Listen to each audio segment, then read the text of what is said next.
নমস্কাৰ এডুবাডিজ ইউটিউব চেনেললৈ আপোনালোক সকলোকে পুনৰবাৰ স্বাগতম জনাইছোঁ।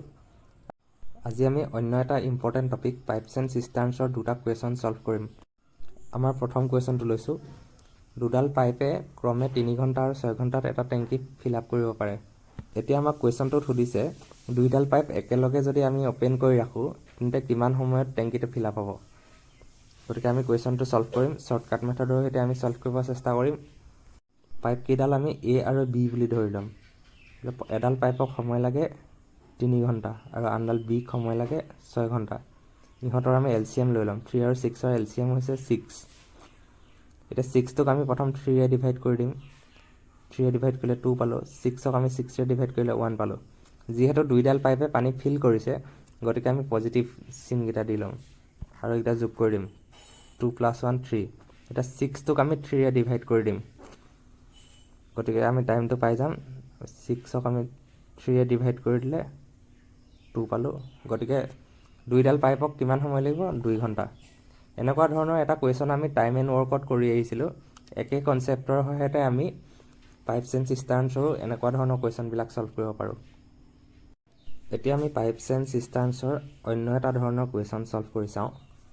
Question number 2, a pipe fills a tanks in 3 hours and other pipe empties a tank in 6 hours। মানে এডাল পাইপে 3 ঘণ্টাত টেংকিটো ফিল আপ কৰে আৰু আন এডাল পাইপে 6 ঘণ্টা সময় লয় টেংকিটো খালী কৰিবৰ কাৰণে। দুইডাল পাইপ যদি আমি একেলগে অন কৰি দিওঁ, এডাল পাইপে টেংকিটো ফিল কৰিব আৰু আনডাল পাইপে টেংকিটো এমটি কৰিব, তেন্তে কিমান সময় লাগিব গোটেই টেংকিটো ফিল আপ হ'বৰ কাৰণে।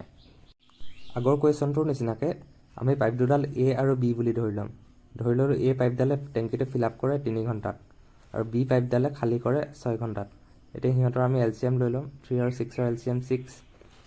6ক আমি 3ৰে ডিভাইড কৰিলে 2 পালোঁ আৰু 6ক আমি 6ৰে ডিভাইড কৰিলে 1 পালোঁ। এতিয়া যিডাল পাইপে ফিল আপ কৰিব সেইডালক আমি পজিটিভ বুলি ধৰিম। যিহেতু 3 ঘণ্টা সময় লগা পাইপডালে টেংকিটো ফিল আপ কৰে গতিকে আমি তাক পজিটিভ চিন দিলোঁ 2। ঠিক তেনেদৰে যিডাল পাইপে 6 ঘণ্টাত খালী কৰে সেই পাইপডালক আমি নিগেটিভ ধৰি ল'ম। এতিয়া 2ৰ পৰা আমি 1 মাইনাছ কৰি দিম, 1 পালোঁ। গতিকে 1ৰে আমি 6ক ডিভাইড কৰি দিম। এতিয়া আমি টেংকিটো ফুল কৰিবৰ কাৰণে কিমান সময় লাগিব সেইটো কেনেকৈ পাম? 6ক আমি 1ৰে ডিভাইড কৰি দিম। 6 ডিভাইডেড বাই 1 = 6 hours। গতিকে 6 ঘণ্টা সময় লাগিব দুইডাল পাইপ যদি এডাল পাইপে পানী ফিল আপ কৰে আৰু আনডালে খালী কৰি থাকে। চেনেলটোত এনেকুৱা ধৰণৰ বহুতকেইটা ভিডিঅ' ইতিমধ্যে আপলোড কৰা হৈছে। লগতে আছাম হিষ্ট্ৰী, পলিটি আৰু জিঅ'গ্ৰাফীৰো বহুতকেইটা ভিডিঅ' আমি ইতিমধ্যে আপলোড কৰিছোঁ আপোনালোকৰ সহায় হোৱাকৈ। গতিকে এই ভিডিঅ'বিলাক আপোনালোকে সময়মতে পাই থাকিবৰ কাৰণে এডুবাডিজ ইউটিউব চেনেলটোক ছাবস্ক্ৰাইব কৰি ল'ব আৰু বেল আইকনটো দবাই ৰাখিব যাতে আমি যেতিয়া ভিডিঅ' আপলোড কৰোঁ তেতিয়া আপোনালোকে সময়মতে পায়। ধন্যবাদ।